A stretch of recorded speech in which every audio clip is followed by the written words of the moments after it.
Puri Chakratirtha road youth hostel परिसर में ओडिशा अवसरप्राप्त शिक्षक संघर राज्य साधारण संपादक विश्वनाथ बेहेरा अध्यक्षतार विभिन्न दाबी विषय में मुख्यमंत्री मोहन चरण माझी दृष्टिगोचर करने निमंते राज्यर समस्त अवसरप्राप्त शिक्षक और शिक्षयित्री मानू नहीं एक स्वतंत्र प्रस्तुति बैठक अनुष्ठित हो जाइछि। Education for common school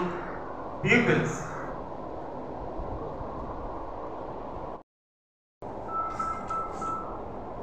आमे जो माने आज बंधुगण आमे जो माने आज ये समवेत देयर प्रोडक्ट्स हमारा प्राइमरी एजुकेशन हेतला प्राथमिक शिक्षा निम्न माध्यमिक शिक्षा हो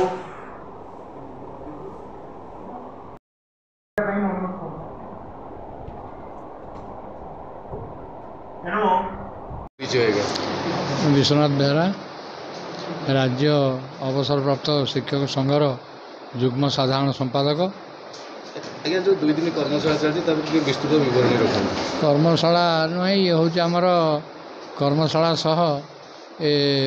अवसरप्राप्त शिक्षक संघर वार्षिक सम्मिलनी ये वार्षिक सम्मिलन रे राज्यर विभिन्न जिलूर प्रतिनिधि मान आज उपस्थित अच्छा एवं अवसरप्राप्त शिक्षक कर्मचारी मानकर विभिन्न दाबी उपरे आलोचना करागला एवं एथिरे अवसरप्राप्त शिक्षक कर्मचारी मानक पई जहाँ सब दाबी आमर प्रथम हूँ चिकित्सा भत्ता एवं द्वितीय कथा हूँ वर्धित पेंशन 65 वर्ष 5%, 70 वर्ष 10%, 75 15% एवं 80 20% यथाविधि देवाई दाबी कर एवं तृतीय कथा हूँ जे आमर कम्यूटेड पेंशन जो 15 वर्ष जो रिकवरी होती 15 वर्ष परिवर्ते 12 वर्ष करने सरकार को पाखे दाबी उपस्थापन कराई ये संक्रांत रे दाबी पत्र माननीय मुख्यमंत्री मोहन चरण माझी पाखे दि प्रदान करा तापर तुरंत कार्यानुष्ठान ग्रहण करने आज सम्मेलन दाबी रखुच। 24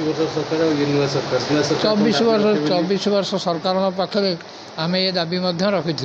किंतु से सरकार ये कथा के प्रति कर्णपात करना आशा करुचु ये नूतन सरकार